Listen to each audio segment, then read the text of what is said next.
something a little bit different for my birthday. Instead of just receiving gifts and love and stuff like that and posts, I decided to make a video for you all. This video is going to be almost like a rundown of my life for the past now 30 years.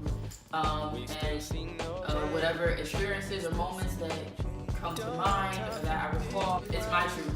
It's my story to tell, and I decided to do it now. So, chapter 30. My sister and my cousin had decided, they was like, let's call Bishop White. We're gonna call Bishop. And so they had called Bishop, and he and Lady Gloria White had taken all 6 of us. Like, not some of us, not a few of us, not one of us, all 6 of us. And so we were all living in the house. People now, when we say that they're our grandparents, they'd be like, oh, you know, they're just talking, or, you know, everybody wants to be related to them. But truth of the matter is, like, nah, we actually lived in the house with them. Like, there was some time where they actually raised us, which was pretty cool, pretty awesome, definitely life-changing. It could have went another way.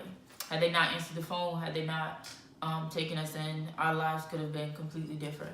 And so I'm forever grateful and forever indebted to them for doing it. So my father passed away. He was shot and killed. I was a young girl. My sisters and I, we were young when he was shot and killed. The truth about my relationship with my dad, I was not too crazy about him. I was always the way I am now. I was very, people have to prove themselves to me.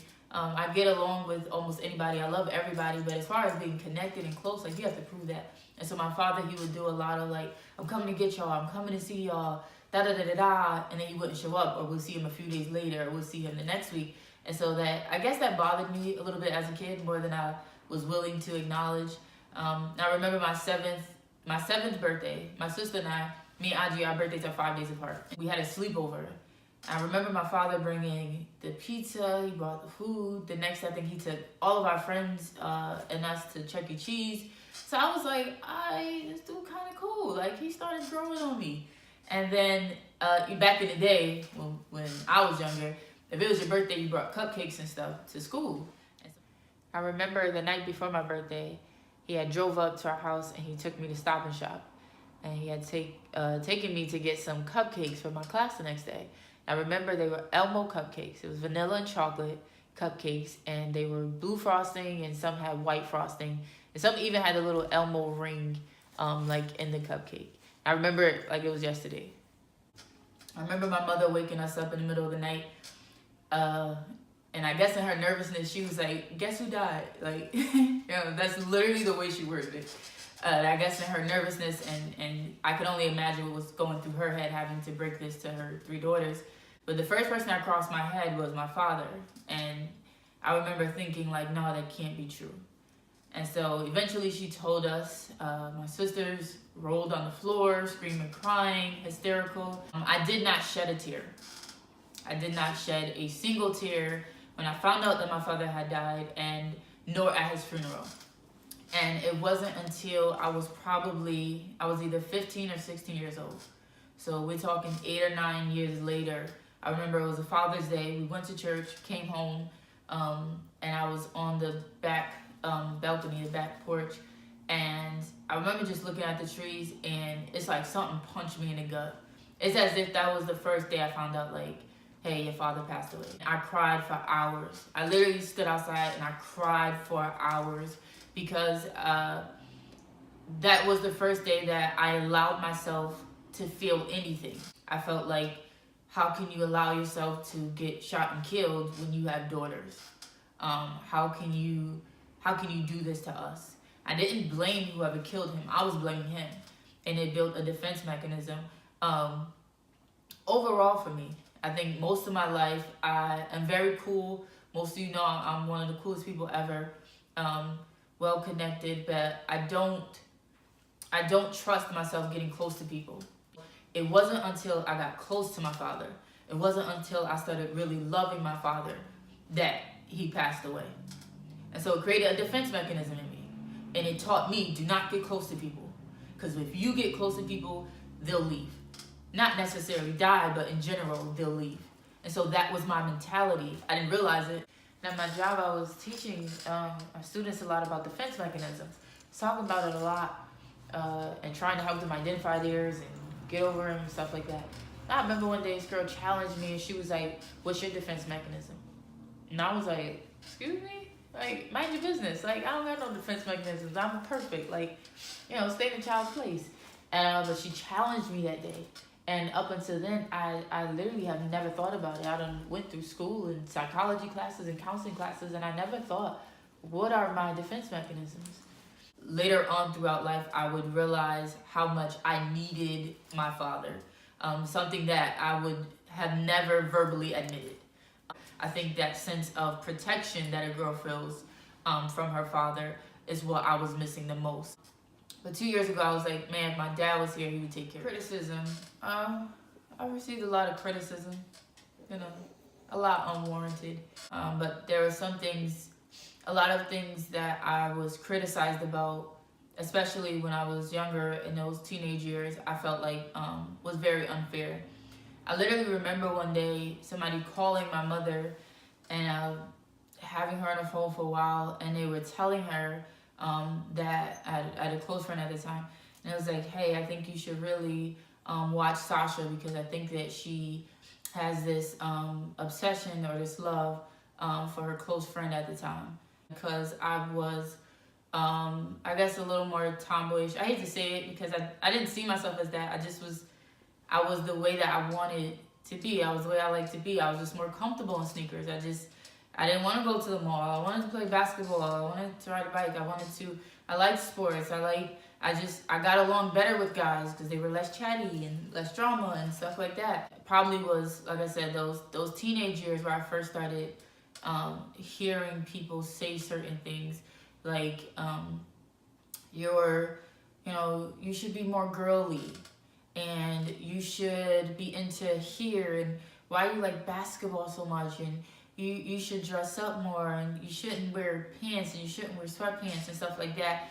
And I was getting a lot of that, and most of my sisters are beautiful. My friends at that time were beautiful, and I guess I was just looked at as, you should look like them. Not being girly enough, whatever that means that I must like girls.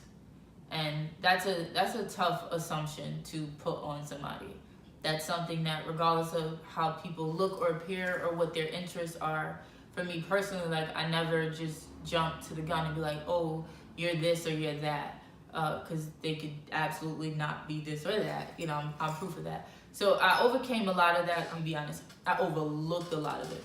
A lot of people who said these things are people who are still in my life, and my ability to not be ratchet about it is my maturity. It's and my self-discipline. It was me teaching myself, even at a young age, how, number one, you cannot respond to everything, and number two, who you are is way more important than who people consider you to be. And so I started investing in myself. I started investing in getting to know me. I wanted to identify a Sasha that they had already categorized. And, it was tough. I'm not gonna act like, hey, I woke up and I was like, I'm gonna be a superhero and I'm gonna overcome everything everybody said about me. No, it was difficult. It was painful. Truthfully, I cried about it a lot. Some of you have said some things about me. It was hurtful. It was hurtful. I'm talking the messages, the group messages I've been in, and the DMs that y'all were talking about me, and the phone conversations and stuff like that. From my teenage years up to now, a lot of it I do know about, and it's the grace of God that I was able to look past it and become way more focused on the truth of who I am. And I thank God. Here's why I thank God the most for that. Because if I had become like many people do, and because people keep saying it must be true, man, I'd be a totally different person right now. I'd be living a totally different life. I'd be, I wouldn't be me. And I think if nothing else, I'm grateful that in spite of all of that, I still get the chance to live life as me, not succumbing to who many people considered me to be, or who many people called me to be. As non-girly as I may be, going to be definitely an incredible wife and an incredible mother, because number one, I know how to pray. I got a good relationship with God. Number two, I know who I am. And who better to have as a partner? Who better to raise your children than someone who knows who they are and is not dealing with you or your seed from a broken place. And so, anyway, yeah, I overcame all of it. Don't say nothing else about me, because, you know what I'm saying, I'm 30 now, so my patience is a lot shorter. But yeah. This is probably going to be the toughest part of this whole video. I'm going to talk about my health. I am not in the best health. I'm not in the health that I wish I was in. And for a couple of factors, some fairly new things that I'm just learning about and just being told and everything like that. I guess I'll start with the fact of many people don't know, most of you don't know, other than probably about 3 or 4 people, nobody knows that I have alopecia. Now, everybody knows that alopecia is like hair loss. It's a little deeper than that. It is an autoimmune disease. And so my immune system fights itself. So I am susceptible to many viruses and infections and stuff like that because I have an autoimmune disease. I also have a lot of bald spots in my hair. I have a lot of bald spots. I have probably from about right here all the way down, all the way to the side of the back of my head. I have some more spots. I have a huge patch about this big in the back of my head. I have some other small spots around my head. And it's balding at a rate that has alarmed my doctors, and as well as some of you do know, last year I had this heart thing that came up. My heart isn't as strong as it should be. And so using a variety of those factors and some other things. So for my alopecia, I get injections. My dermatologist sticks a needle into my scalp anywhere from 60 to 100 times in one visit, once a month. And so I get that done. Very painful, very excruciating, and, you know, not fun at all. He's cool though. He's mad cool. Like, honestly, like if somebody had to stick a needle in my head every month, it would have to be him. And his name is George Lopez. How ironic is that? And he's funny. But it ain't the real George Lopez, but he's cool, close enough. All right, anyway, back to the point, right? So yeah, I went, wanted me to do a biopsy or whatever, so I went just to see my doctor just to get the referral, to get the biopsy done. And so, mind you, I'm going to her to get a referral. And I walk out with a possible diagnosis of something a lot worse than alopecia. And it was sad. I think with so many sicknesses and illnesses and so many people being diagnosed with things, you think about it in your head, like, what if this ever happened to me? But then I think to actually hear it, or for it to actually, you know, happen to you is different. Yeah, it was sad. Like, somebody just ripped my heart out my chest. And I'm like, I really just came in here for a piece of paper. And I walk out with a diagnosis. This is not what I signed up for. It was right before Christmas. And so I had, I didn't share with anybody really. I was like, oh my God, I need to tell my mother before she tells my sister. So I tried to tell my mother really quick, but somehow, some way she already knew. So I'm not blaming Shaddy's. I'm just saying somehow, some way my mother already knew before I could get to her. And so yeah, I shared with them, and I had, that was pretty much it. Just my family and Am knows about it. Nobody wants their health decaying, you know, at a rapid speed, and nobody wants to have bald spots in their hair. Just things that you don't want to experience, things you don't want to happen to you. This past Sunday morning, I spoke about hanging on to what God said, and, you know, it was for me too. It was for me to, you know, keep hope alive and keep the faith and to keep believing and trusting God. It also is what forced me to be transparent. It's what forced me to actually do it, to actually speak, is knowing that nothing, not even time, is guaranteed. And so my biggest fear is dying full. I don't want to die with everything still inside of me. And so I was like, as much as I can give, as much as I can let out, as much as I can help people, that's what I'm going to do. But it definitely pushed and forced me into a place of living life to the fullest and helping people as much as I can and embracing people as much as I can, especially the people that I love. So I actually had Christmas at my house. That's how y'all should have known something was up, because I had Christmas at my house, and y'all know me, like, no. But I did it, and I'm trying to do more things like that, just to let people know that I love them and that I care about them, and hopefully to do or say something in my lifetime while I am still living that they can appreciate and that they can look back on it and reflect on it. I wouldn't say I'm where I want to be in life. I'm definitely further than, some other people, I guess, but I wouldn't say that I've arrived. Not at all. I self-willed myself to, I guess, for lack of better words, and some things that I had support in achieving and accomplishing. I think graduating, having my master's degree by far is the most tangible, recognizable accomplishment of my life. I have my master's in counseling, and concentration is college student personnel, but I have a master's in counseling, and sometimes I forget it myself. Oftentimes I think when I post about it or say something about it, I think that people think that I'm bragging. I'm not an arrogant individual. When I do it, it's me reminding myself, like, hey, you have a master's degree. You have a master's degree. You are a first generation college student that went to community college. I got accepted to every university that I applied to, and I ended up going to community college. Most people who go to community college are believed to not go any further. But, oh, you go to community college, that's all you're gonna ever do. So I had associates, and then I went and got a bachelor's in human services.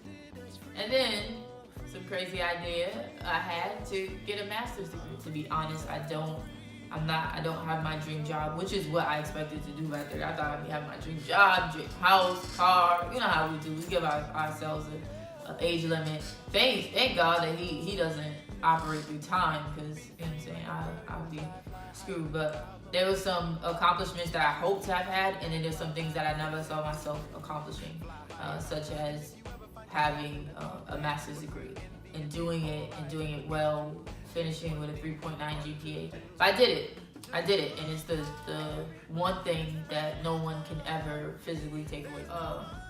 My nieces and nephews. Now, don't get me wrong, they're rude. And one of them, Roy is the youngest, right? So Aiden, gosh, y'all keep Aiden in prayer. Aiden is me if I got to be me. The rude and condescending and, that side of me. Aiden is that, but he's a genius. The kid is smart, and he's very spiritual. He talks a lot about having dreams about angels and demons and heaven and the sky, and what happens when God's son came and said something to me and da-da-da-da. And like he's that type of kid. So y'all keep him in prayer that God will use him, because if not, like, that boy, he is a whole trip, but he gives me life. AJ is very talented. He has an artistic side that is really clever and cool. He likes to show me his work. He likes to show me his art. He writes me notes in church. It is the weirdest thing, but he writes me notes in church.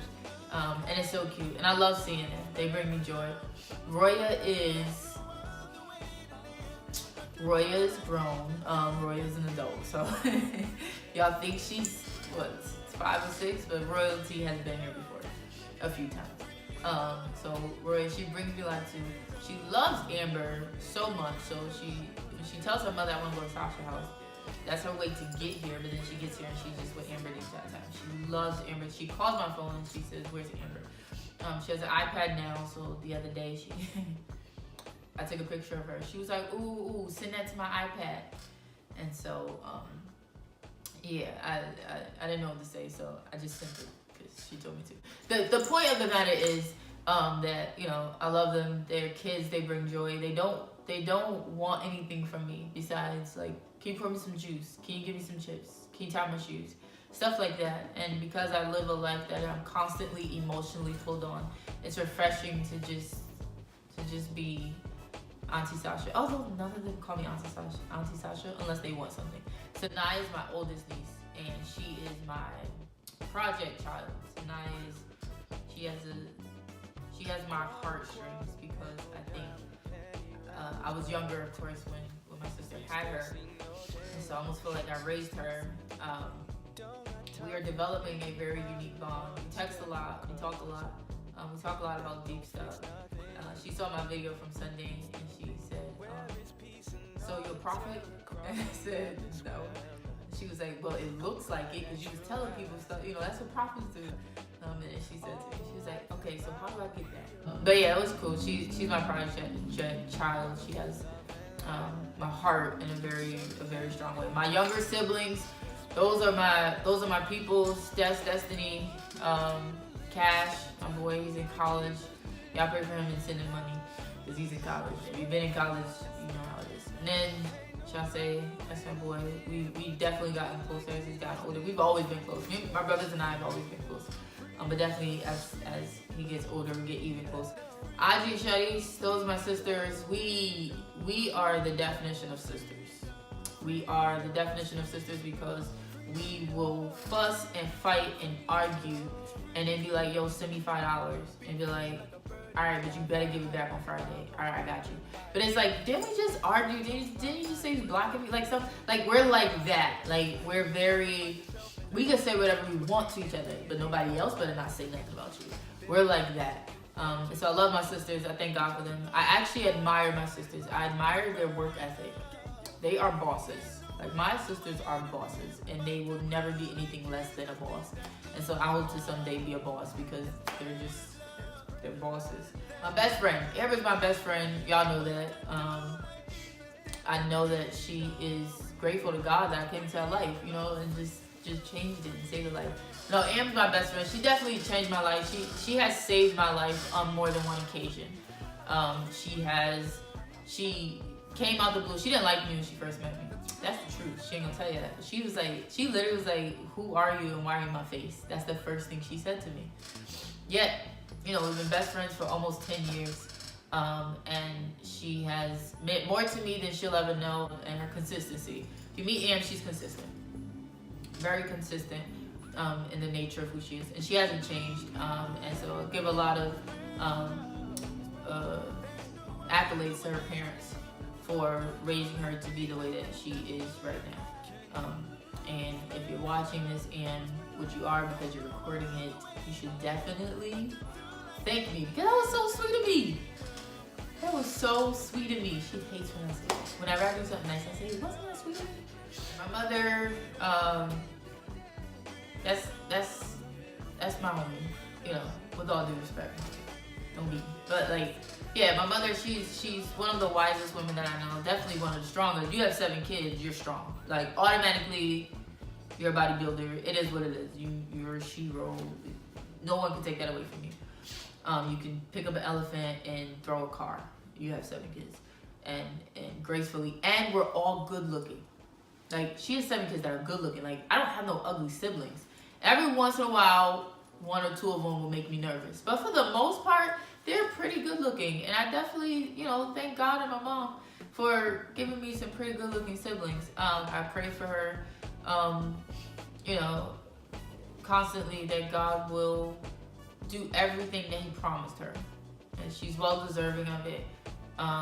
There's a scripture in the Bible that says those who overcome will be crowned, you know, in heaven. So she got mad crowns in heaven, you hear me? Like she's gonna be making us holy.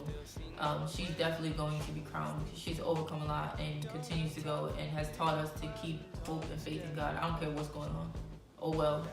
Trust me, but y'all know I have a big family, and I had to call names because they was gonna text me about. They wasn't gonna text me. They was gonna start a group chat without me and talk junk about the video. So thank y'all for listening, watching. If you did make it to the end, I know it's kind of long. No, it wasn't that really entertaining. I guess maybe you learned a few things about me you didn't know. Maybe you knew all of this already. I don't know. Maybe Jesus Christ. The bottom line is, I appreciate you all. I I gotta grow up. This year I'm gonna grow up watching. I appreciate y'all for watching, listening. This is my truth. This is my story. This is me. This is Sasha. This is Sasha's turning 30. 2019. Man, that's crazy. But here I am, grateful for life, grateful for you guys. Love you all. And chapter 30 begins now. Let's go.